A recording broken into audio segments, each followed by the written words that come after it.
Hi guys and welcome back to the channel. Today I've got the tank review for the brand new Western Alliance Era 3 tank destroyer, the Jaguar 1. Now the Jaguar 1 is basically a tank destroyer that is fairly similar to the Wiesel in the fact that it is an ATGM only tank destroyer. So you only have ATGMs, that is the only way you can have damage. You are basically a Canonian Jagdpanzer chassis, and then you've got the ATGM tube on top.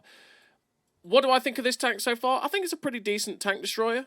I think you can do quite a lot with the ATGMs, which is quite nice. The problem for this tank is that the Wiesel exists. And to be quite frank, this tank is nowhere near the level of the Wiesel. And they're around a similar price. You may as well just buy a Wiesel. That's the review for you, everybody. I'll see you next time. No, I mean, basically, yeah, don't buy this tank. Just get a Wiesel. Just wait for the Wiesel to come, especially when the Wiesel will probably be on a discount, who knows, fairly soon, you know.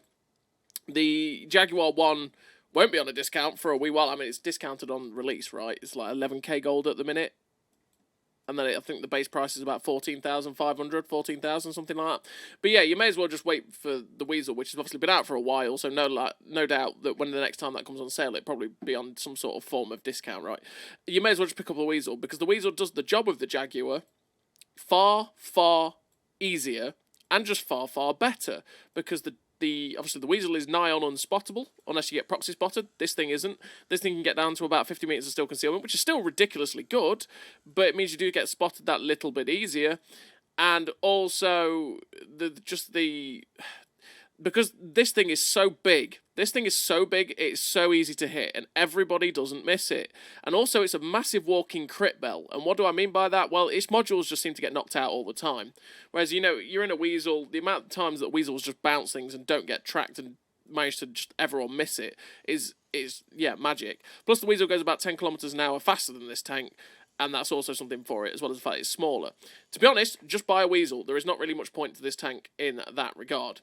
But without further ado, we'll still give it a shot. We'll show you what it is like statistically. So, it's got a 500 horsepower engine with 19.61 horsepower per ton ratio. You've got a 70 kilometer an hour top speed with a 70 kilometer an hour reverse speed. Now, this tank is rapid going backwards. It's definitely a factor that this thing has going for it, that you can just drive backwards as quickly as you could go forwards. But it's not very helpful when your hull rotation is 44 degrees a second and it doesn't turn very quickly. It's not the most maneuverable, and if you want to be able to get shots at people, because you do only have a limited turret arc, it's fairly awkward. Because you can get this with the traction system up to 77 kilometers an hour, and then it's about 80 kilometers an hour, 81 kilometers an hour with the powertrain as well. You're just not any quicker than any of the MBTs. And in my experience, the MBTs just outrun you most of the time, and it's really annoying. And because you're so big as well, you're so easy to hit, and they will still get you. But if you do need to get out of dodge, you can use the 70 kilometers an hour pretty quickly.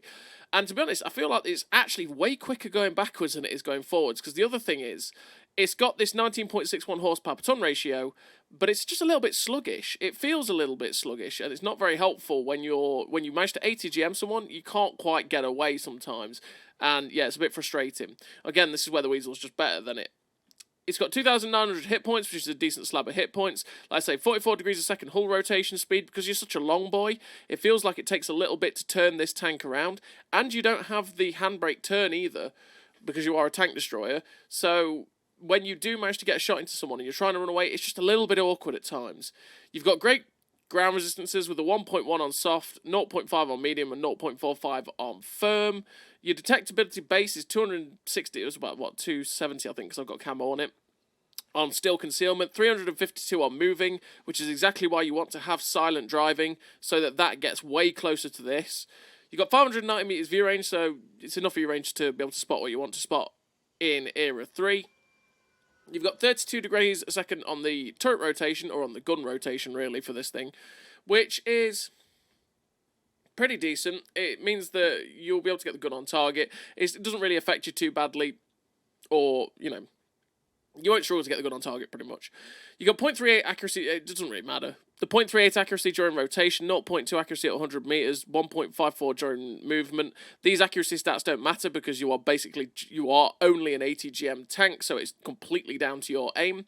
You've got 18.5 degrees of max elevation, and you have 20 degrees of gun depression, which is absolutely lovely. It means that you really don't have to expose yourself above a ridge to be able to fire the ATGMs. So a lot of the time when you're firing them, people will only be able to shoot your gun, which means they'll break your gun, but who cares, because accuracy doesn't matter for an ATGM. It's down to where you're pointing your camera. So 20 degrees of elevation, of depression, sorry, is really, really nice. You really don't, because the gun sticks out above the tank as well, you really don't expose yourself too much to do that. But you do only have a 45 degree limit on the yaw for the gun, which again is very, very awkward for this tank, because it just means that you've got a very limited firing arc in front of you, and if people do get around you, it becomes very, very awkward, because you can't turn quick enough, you can't get away from them quick enough, and it becomes a bit of a pain, really. You do have a 22-second reload, though, which is pretty fast for these ATGMs. It actually fires about 3 or 4 seconds faster than the Wiesel, which is a nice aspect for it. It means that you can get that damage out fast, which is good. You've got 4,000 DPM a minute, is apparently, if you actually hit those ATGMs and pen them, because you know, as it is in Era 3 with all the ERA and Spaced Armor, etc., etc., ATGMs can be a bit troll and just not do anything whatsoever. It happens a lot, but you do have 4K DPM. You've got 900 pen on the standard ATGM and 1250 pen on the premium ATGM. I mean, you'll pen most things with that, but to be honest, because of the way ATGMs are, 900 pen is more than enough to pen what you need to in Era 3. You don't need to fire the premium pretty much ever, because the way it is with ATGMs is if it hits a plate, it's going to pen it, right? And if it's going to hit a plate that's too much Spaced Armor stuff like, it's just not going to pen. So you may as well just fire the standard ATGMs and make a lot of credits. You've got 240 meters of shell velocity on the standard ATGM and 250 on the premium ATGM. So pretty slow. I think that's actually slower than the Wiesel. Because I think we'll have a look in a minute, because I've got the crew in the Wiesel. You've got 165% silver bonus as well, which means you should make a pretty decent amount of credits in this Jaguar 1. So let's have a quick look at the shell velocity on the Wiesel, because I did say we'd have a look. As you can see, the shell velocity on the Wiesel is 329 meters, so it's like about 330. So it is nearly 100 meters a second quicker. So that's something that does go for the Wiesel as well when you're firing at distance. The ATGM does close the distance far quicker. So let's put the crew in from the Wiesel into the Jaguar 1. Well, I do run on this Jaguar 1 Born Leader, Rapid Reload, Sixth Sense, Situational Awareness, Clutch Braking, Camouflage Expertise, Silent Driving, Off-Road Driving, and Track Mechanic. Track Mechanic, because if you do get tracked, you're dead in the water, and that's pain, so you want to change that. Off-road driving is dubious. You don't really have to take that if you didn't want to. You could take something like, I mean, if you flip yourself all the time, and especially if you're in a Wiesel, because this is the Wiesel crew too, you could probably take trick driving, reduce your fall damage, or roll over recovery if you're an idiot like me and flip yourself a lot. You can make yourself not be flipped too often. Or you could just make it so that you've got muffled shot instead to reduce the effect of firing on camo, or general mechanics so that if you do get tracked, you can put your tracks back on quicker. Or there's something that could be quite good for it is pain tolerance, or whatever it is. Yeah, pain tolerance, because like I said, the crew on this tank seems to get knocked out all the time. So 20% decrease to the chance of injury to crew. Yep, you could definitely take that over off-road driving for sure. Or something like firefighting or fire prevention to stop yourself getting set on fire. Or the other thing that tends to go all the time, you could take safe stowage down to stop the ammo rack going, because the ammo rack does tend to get knocked out a hell of a lot too, and that's pain. Or you could run supply conservation to make it so that you got smoke back way quicker, because that actually could be quite handy because smoke is a key component to this tank, in that if you start to get harassed, you can pop smoke. Supply conservation, making that consumable come back within 15% quicker, that's a really good thing, because the smoke takes quite a while to come back, so that's quite nice. Or you could run, instead of situational awareness, for say, by the way, you could run mark target as well, because you can increase the amount that people are spotted for by 3 seconds, which is always handy. But that's the crew I run. To be honest, I probably would switch off. The ground resistances are already fantastic. You don't need off-road driving. Run something like supply conservation or mark target in that slot, pretty much. But that's the crew that I'm running in the replays you're going to see, pretty much. And in terms of equipment, I do run the smoke, obviously, because it's just really handy to have, especially when you need to get out of dodge, and it also increases or decreases your camo. I've run the advanced loader, the advanced concealment to make the camo better, and the traction system to make me go faster. So as you can see, the traction system will bump it up to 77 kilometers an hour. You get the concealment down as much as you possibly can to get closer to what the Wiesel has. We'll get 55 meters of still concealment, whereas obviously the Wiesel's at 35. and the advanced load to make my DPM better. That's what I run. That's how I run it. Just a template, really. You can set it up like that when you first get it. If you do pick it up, but you should just pick up the Wiesel and have a go with it and see what you would change yourself to fit you. So let's have a quick look at the stats as it's fully kitted. So it's got 77 km/h top speed forwards and backwards now because of the traction system, which is absolutely rapid. You've got those better ground resistances, look, 8.88, 0.44, 0.43, so they're not going to hold you back with your top speed whatsoever. You now have 52 degrees a second hull rotation because you've got the traction system and clutch braking to make that better. You've got the 55 metres of still concealment, 101 metres of on-the-move concealment, which is where you do get spotted far more than you do in the Wiesel, because the Wiesel basically has the same on both, or it's like 45 metres of still concealment with silent driving, I think, possibly. But yeah, so the camo is nowhere near the Wiesel, which doesn't help you because that means you get spotted far easier and you're a bigger target, so you're easy to hit. You've got 655 metres of view range, which again really helps you to spot all the enemy targets so you can know who to focus out next. You've got 33 degrees a second on the gun traverse now with 16.9 second reload with the setup we've got, which is way quicker, which is quite nice because that means that you do get the damage out pretty quickly. And I think as you saw with the Wiesel, it is like a 19.10 reload or something like that. And yeah, that's the way that this tank is fully kitted out. The Wiesel, honestly, not the Wiesel, the Jaguar 1, the Rakuten Jagdpanzer 3. I just butchered that. I'm sorry. The Jaguar 1. The Jaguar 1, honestly, pick up a Wiesel. This tank is far better. It's far, far better. I mean, okay, so we're going to have a quick look at this, right? Because, you know, we're just a little bit below the time that I normally have for these stats garage reviews. So this is the stats that you get with this crew and this setup in the Jaguar 1, 16.9 reload look, 5.2k DPM if you're to look at that. Let's go put this crew in the old Wiesel and have a quick look at how the Wiesel stacks up. So here we have the old Wiesel, and as you can see, it's pretty much the similar setup. You've got 19.2 reload, so, you know, about, what, 2-3 seconds slower in the reload, sure, whatever. You do have a faster gun traverse. You only have 10 degrees gun depression, though, but still. You've got 61.9 hull traverse, and because you're so small, you turn on a sixpence so quickly. 88 kilometers an hour. The thing with the... You do only have 86 horsepower, though. That's the thing with the Jaguar 1. It can go straight through trees. Trees don't just stop it in its tracks like this tank does.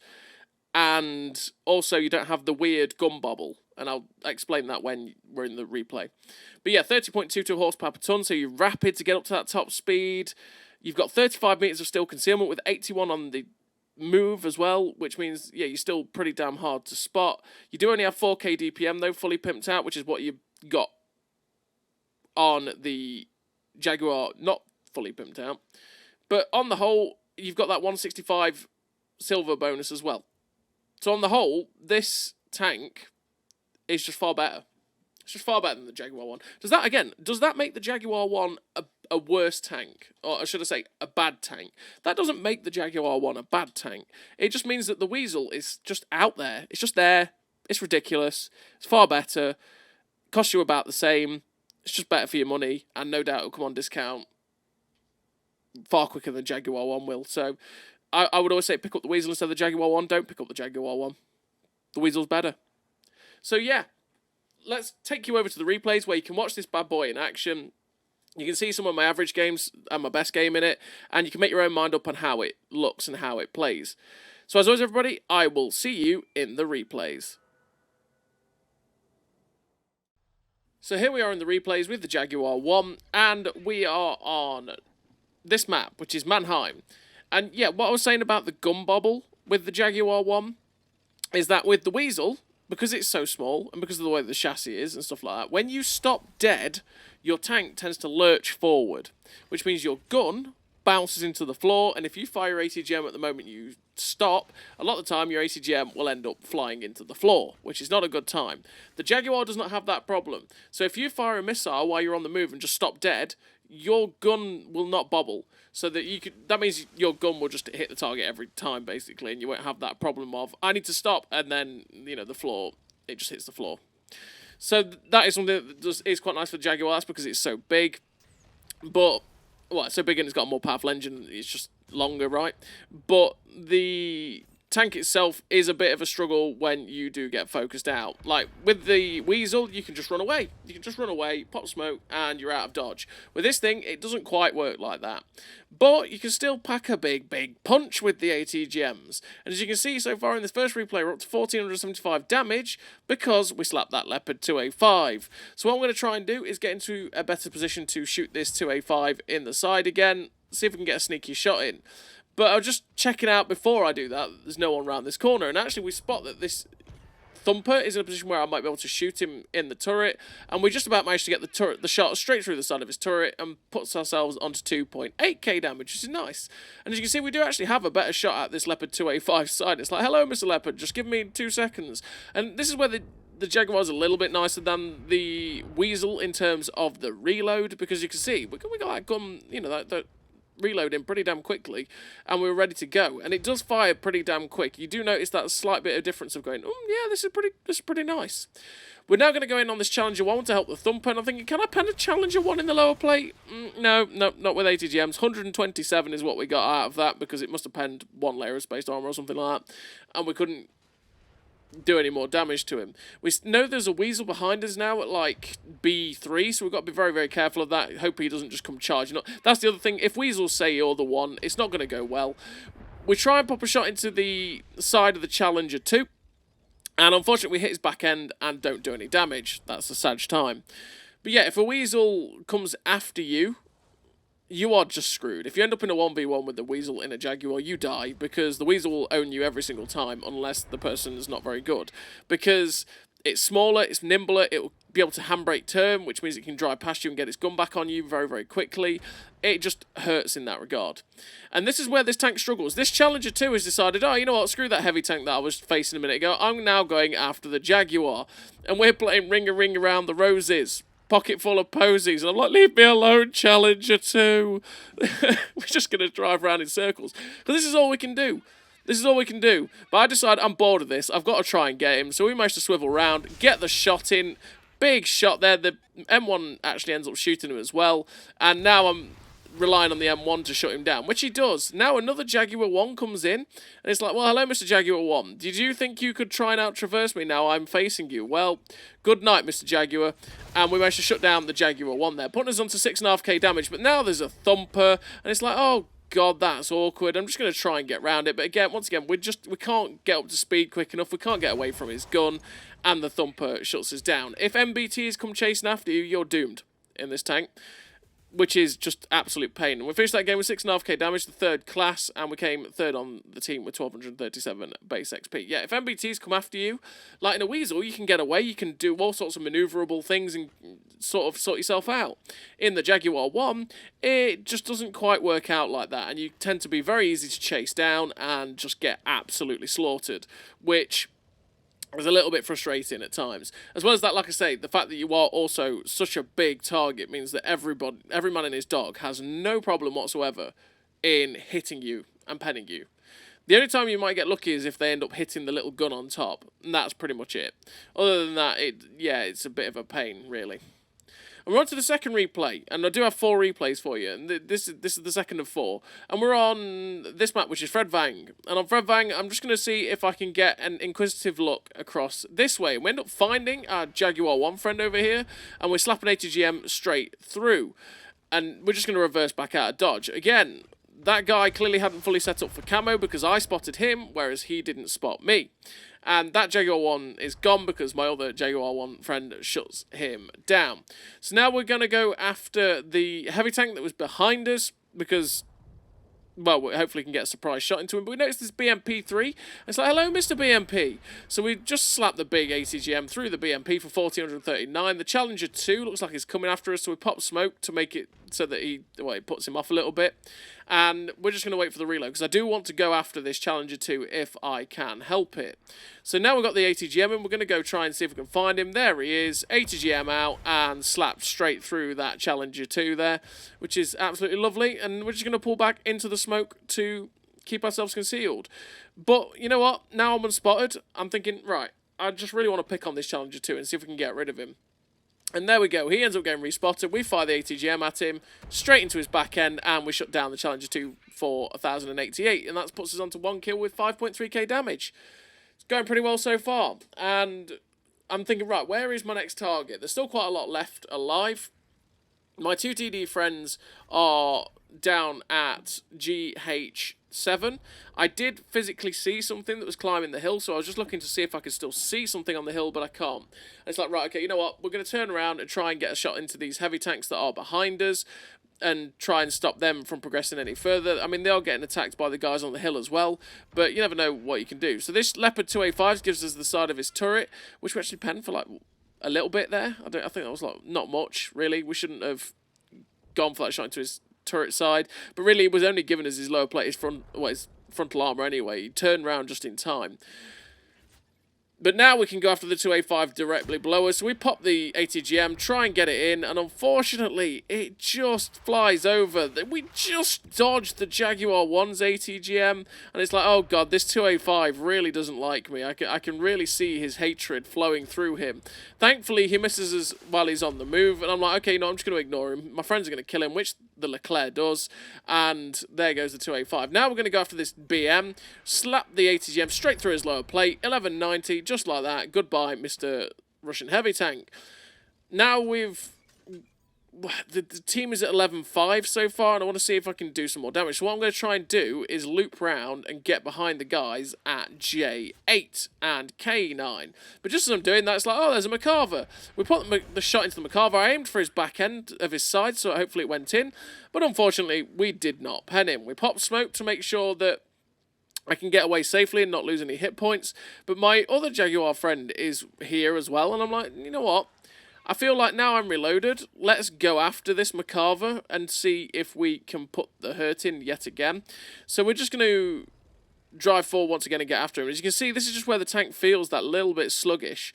Because, I mean, we're at 45 kilometers an hour right now, but we do go at 77, and we're just slowly but surely creeping. And now we've got the side of the Macarver. It's like, hello, Mr. Macarver, that's your side. And we didn't pen it. Sad times for the Jaguar 1. But I'm like, hello, help me, Mr. Jaguar. Let's attack this Macarver. Oh my god, he hammer-hacked him for 4.1k. Okay. Sure. There's only 3 tanks left, 2 tanks left that make that, and they're both around this corner. It's the M1A1 and the other Jaguar. Hoping to get this ATGM to finish off this M1A1 before he takes any more hits. We're just going to absolutely make sure the Jaguar 1 gets shut down. We make sure that the ATGM flies into the M1A1, and he is out of here. So we finish off the M1A1 there, finish the game with 8,280 damage, 1,441 base XP, 3 kills. The Fire and Forget medal, the ATGM expert, which is one of the new ones for killing 3 people with ATGMs, came second on the team. There's a Jaguar 1, 2, 3, 4 there. That is what it is. But that's what happens when there's a new tank. When there's a new tank, loads of people buy it, and thus your matchmaking becomes only the one tank. So we're on to the third replay. And the third replay, we are on this map, which is Ruinberg. Ruinberg is back. And I'm thinking, right, what do I want to do on Ruinberg? Well, I'm going to try and go to G1 and see if I can get some surprise shots at people that cross down, well, down the 1 line if I can. And then if I need to, I can just rotate and try and get shots at people that come from behind. So we're just going to park up onto this corner. We can see a TD is there. We'll just poke out. We end up spotting a 477A and some MBT-70s. It's like, well, okay, you know, I can pen an MBT-70. So we fire above the rock there, straight over into the MBT-70, but only for 356 because we shot it in the turret. And because it's got multiple layers of armour on that turret front, ATGMs generally aren't as effective. But we're going to do it again. This MBT-70 drives straight out, which we get a shot straight through his driver, 1,529, tracks him in place, gives us a full pen, and he is gone. Well, I think we actually got lucky there and somehow bounced an ATGM, or it hit our gun or something like that. But yeah, we got a bit fortunate. This Jaguar 1 is attacking our M1 is parked directly behind it, but unfortunately we fire an ATGM and it just hits straight into the destructible cover, and the destructible cover just takes the shell, which is sad Sad thing, but it happens. Again, ATGMs aren't infallible for that. And I decided, you know what, I'm going to go after these guys over here. So we aim for the shot into the back end of the MBT-70. It misses. So I'm like, okay, you know what, I'm going to pop smoke and run away because things are looking at me. But we're going to do the double bluff. We're going to do the double bluff and see if we can get some shots into the back end of these guys that have stopped focusing on us. Because as you can see, this TD isn't aware that I'm still here. So what we're going to do is we are going to aim into the back end of the TD, hoping to pop the ammo rack. But unfortunately, we don't get the shot into him. And because we start getting detected again, it's like, oh no, okay, good night, no, I'm off, right?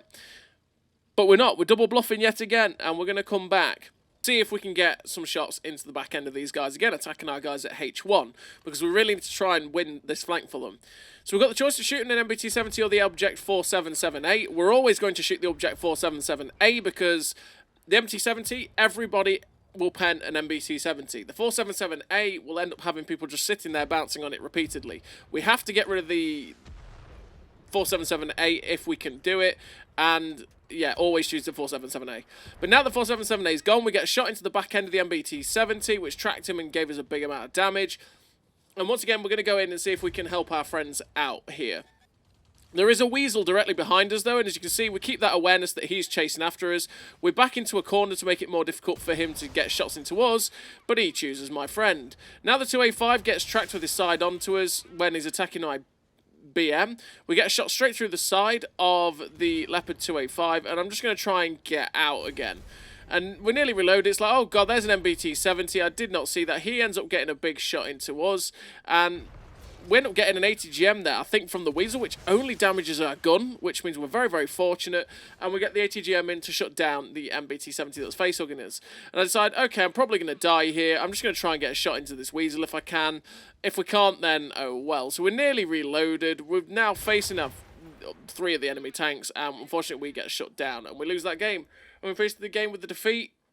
The loss, unfortunately, on that, we couldn't turn that tide as we tried to, and finished with 1 kill, 8.7k damage, 748 base XP on a loss. Sad, sad times for the Jaguar 1, but there's only so much you can do at times. And again, once again, that situation at the end showed what happens when you are a Jaguar against even 1, maybe 2, maybe 3 tanks. You can't handle it, and they will basically kill you very, very easily, and there's not a lot you can do about it. Whereas again, in a Wiesel, you could use your mobility, your camo, get out of dodge, and they would probably struggle to get you. And you could do so much stuff to be able to get more shots into people. We're on to the 4th and final replay. This is the best replay I've had, or the best game I've had in this tank so far. And it's on Desfall. So what we're going to do is we are going to try and see if we can get into a position to possibly shoot the people that are going to cross the K line, if they do. But this heavy tank in the middle gets spotted, and I'm thinking, you know what?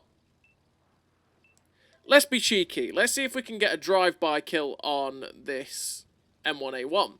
Because, I mean, you know, the Jaguar 1 can still do the drive-by kill, not as well as the Wiesel, but it can still do it. So we get a shot into the M1A1 there, pop smoke to try and get away and hopefully miss his shot, but unfortunately he still hit us anyway. And now we are getting out of dodge. Great driving, me. Great driving. But we are out now, so we're back into a position of safety with this AMX-40, and now I want to try and get a shot into this BU. So we slap a shot into the BU side. Thankfully, he shoots someone else with the ATGM, which means I don't take any damage. And now we're waiting for the reload to come in so we can go after this BU yet again. But the BU is dropping back, which means it's going to be a little bit... I mean, I do have 20 degrees of gun depression, but I can't quite get the shot at him. But we do have a shot at the underside of this M1A1, and we slap that in for 1300. We're up to 4k damage in 3 shots so far, which is quite nice. And I'm thinking, where is the next target to go after? So what we're going to do is we're going to drop down the hill. And I was going to go up behind the BU and try and get shots into him and go over that way, but look at our base. Our base is now under threat. There's 2 tanks in it. We have people sitting at G0, sorry, that could shoot into the base. But from my experience, people that sit at J0 basically don't ever move. So it's like, okay, you know what, I'm going to have to try and get some shots in to reset this cap. We try and get a cheeky ATGM at that. Was it a BM or a BU that was on the move? And unfortunately, the shell ends up... Well, it just wasn't quick enough to get anywhere near him. But we do have to get in there. It looks like this BU is looking at us. So I'm like, yeah, no, I'm not going to do that. Thankfully, either one of those two tries to shoot us and misses us. But we managed to get up behind these guys. I'm just going to use the True Vision to look around the corner, see if they are looking my way. They're not. And once again, there is a 477A. And oh, oh no. Full health ammo rack on that 477A. If you can shoot a BU or a 477A, shoot the 477A. Because they're a pain in the ass, and we managed to pen him, and because we aimed for right in the centre of his tank, below the turret, that is where the ammo rack is on the 477A. If you hit it with an 80GM, it's more likely going to blow the ammo rack. And we managed to get nearly a 4K ammo rack on that guy. Oh no, that's deadly. But now we're up to 9,000 damage, which, I mean, like 4,000 damage nearly was in one shot. And we are now going to go after this Thumper, who is attacking my guys in the base. It's currently 12-8, so we are winning as it stands. We try and get a shot into the Thumper, but unfortunately that shell flies past him, I believe. That's what it looked like. But once again, you know, this tank doesn't feel like it reloads for too long, so it's pretty much ready to go already. I mean, we're 3 seconds off. I'm just seeing where this Thumper's gone. He's not there. There he is. We want to get rid of this guy so we can go deal with the people on the other flank. We slam the shot towards the turret ring and end up getting the kill on the Thumper. That puts us up to 9.8k damage with 2 kills, and so far it's been, what, 4 minutes? 4 minutes, something like that. 9.8k damage. What I want to do now is get up behind this M1A2. There is a medium tank spotted on my left, and I'm thinking, do I go for this guy? Nah, you know what? No. We spotted the heavy tank up top at E1, but we're just getting the big shot into the back of the M1A1, which hit him for like 1,500, puts us on to 11k. We pop smoke so we can just basically sit in the smoke and wait for our reload to come, and then we can go after this M1A1 yet again. Or M1A2, sorry. But he's charged in. The M1A2 has charged in. It's like, okay, Mr. M1A2, sure. He's still not paying attention to the fact there's something behind him. We're slapping a shot for 1454 yet again. Puts us on to 12,866 damage with 1,000 assistance so far because we were spotting the tank that's up there. Just keeping my eye on what's going on behind me with the AMX-40 and that heavy tank, whatever it is. But I do notice that my 2 heavy tanks are actually trying to shoot that other medium tank that's attacking the guy on the hill. So it's like, you know what? Those guys will be fine. Let's see if we can try and help out the guys over here. We'll try and pop a shot on up and over the ridgeline and then pop onto the ridgeline to get the shot in. But unfortunately for me, that MBT managed to get back before I got the shot in, and yeah, it just didn't go in. Now we're nearly reloaded. We're going to do it once again. We're going to pop the ATGM over the top of the ridge, aim for this 292, and unfortunately it just falls directly behind the 292, so we can't quite get that shot in. But now we're nearly reloaded yet again, and it's like target saturation. What are we going for? This 292 directly in front of us is not really paying attention to us, so we're going to pop over the ridge, see if we can get the shot in, and we get a shot, unfortunately not into the dead centre of the tank like I wanted, but towards where his drive wheel is, and only does 470 damage. We're up to 13,336 damage, and we've nearly got this next ATGM, and it's like, hello Mr. 292, you can shoot me if you want, but good night, sweet prince, good night. And we're up to 14,299 damage now, and unfortunately we get set on fire. Happens all the time. Like I say, this tank is a walking crit bell. It tends to get set on fire, its engine dies, and crew members get knocked out all the time, so you might want to look at reducing that if you can. But yeah, we're finished with 3 kills, 4.2k damage, 1,000 assistance, 80 GM expert, fire and forget, the high caliber, second class, and 1,812 base XP. Really nice game for the Jaguar 1, and if you're thinking 1,800 XP for a second class, yeah, it's because it's a first day requirements for the ace, which sets it to the highest bar in the era for the class, which is the Wiesel, which is a ridiculously hard tank to ace. But yeah, the Jaguar 1, it is a pretty decent tank, but the Wiesel's out there, and the Wiesel's better, and it's about the same price, near enough. So you may as well just buy the Wiesel. Yeah, that's the Jaguar 1. Buy the Wiesel. So as always, everybody, thank you very much for watching. I'll see you next time.